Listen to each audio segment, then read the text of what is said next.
the urgency. We're all practicing lawyers. And what we try to do is create an arbitration bar, which over a period of time, hopefully will create an arbitration culture that somewhat resembles what we see in different parts of the world. I think the government has made a start. The Law Commission has recommended big changes in the new Arbitration Amendment Bill. But having said that, we inaugurated the Mumbai part of the Indian Arbitration Forum almost 1 year ago, when Justice Ajit Shah simply had just published his report. Now we understand that on 26 August, the Cabinet has now approved this arbitration amendment, and hopefully when Parliament starts functioning like a Parliament again, it might actually get passed, and we will start getting some results. I mean, two of the issues that have arisen in that which are eye-catching is, one of the recommendations is that all arbitration in India be concluded within 1 year and with a possible extension of 6 months, which is all very healthy, and we just want to see how that's going to work. Presently, as you know, most of the arbitrations are run by retired judges, some of whom are absolutely first-rate and work completely conscientiously, but the pace is still slow. And we're now hoping that, like international arbitration, the arbitrators start imposing time limits on how much the witness can be cross-examined, and parties are forced to stick to time limits, more and more written arguments, and reduce the oral arguments to an absolute minimum. We also hope, like other places, the arbitrators will actually read the papers in advance, so that we don't have to have prolonged arguments and repetition and repeating and reading of Supreme Court judgments. That's been the bane, and that's why it's taken so long for some of these arbitrations to get completed. We're also trying to create a panel of non-judge arbitrators, people who are experienced, people who have integrity, people who are well-known in the field and have conducted a large number of arbitrations themselves, so to create a new climate. And we hope that, in the sense, will start progressing arbitrations considerably faster. And like I said, with time limits imposed, and we hope that having imposed time limits, the courts don't take an adverse view of that and say there wasn't sufficient hearing or some sort of breach of natural justice. We're hoping it doesn't come to that, because there's no way you're going to complete arbitrations in 1 year without that. We also know the other problem with the arbitration in India is the slow pace in courts.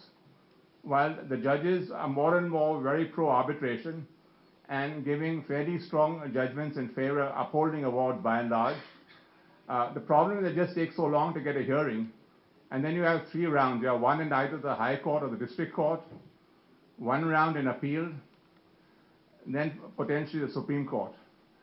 Supreme Court is great because at least there's a barrier, so they have an admission time to the SLP, and we know how fast the SLPs are disposed of. We've all had our experiences with that, and but at least there's a barrier so that the matter not prolonged for a long time. And we're hoping to see that more and more lawyers are able to take arbitration the same way it's done on an international level, with the same intensity, with the same results. Because frankly, that is a proper dispute forum, because it's very difficult to get disputes decided in court, because the courts are overburdened. They take a long time, they work very consciously, but are completely and totally overburdened. And unless we make arbitration effective, we're not going to progress very far. And the judicial aspect is probably the one aspect where India is not moved at the pace of the other economic reforms. We've seen it time and time that you will have all of us who've had foreign clients say, look, we'll do anything, we're happy to do business in India, but we do not want to decide any disputes in India. How do we get out of it? So we're very proud to have with us Justice Nariman, who's probably given the most progressive judgment on arbitration in recent times, with the Associated Builders, which comprehensively deals with the issue and gets great guidance for all the courts as to when awards can be set aside and to what extent they need to be probed, etc. We've already had Justice Lodha's decision on Lal Mal on foreign awards, where he takes a view that since the award process is complete, the public policy issues will be very, very, very limited. And we're hoping to see those judgments followed more and more in the high courts, the district courts, because even today, don't forget that the district courts are hearing the bulk of the challenges to awards as well as the foreign awards.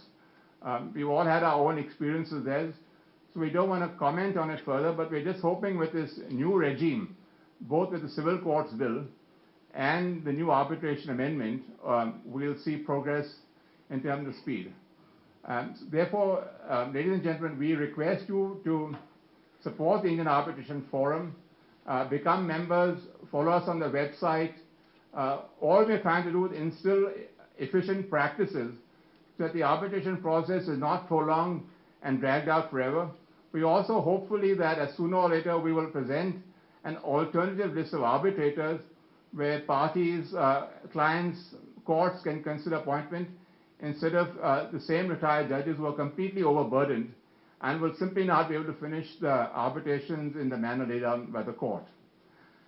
With this, I want to take 2 minutes to just tell you a little bit about Gary Bourne, who's the chairman of the SEAC court. I was a member of the SEAC court with him for several years, and I've known him very well over the past years. Gary, apart from being the head of his law firm for the disputes practice, is an extremely able counsel, even busier arbitrator, and now as chairman of the SEAC court, and also as a prolific writer. One day when I was with dinner, I asked him, I said, Gary, you wear these so many hats. Where do you get time to write these books? He said, you won't believe it. I only sleep 3 hours a day. I spend all night writing. So he's got a commendable career, and now as chairman of the SEAC, he's all over India promoting SEAC and doing a terrific job of it.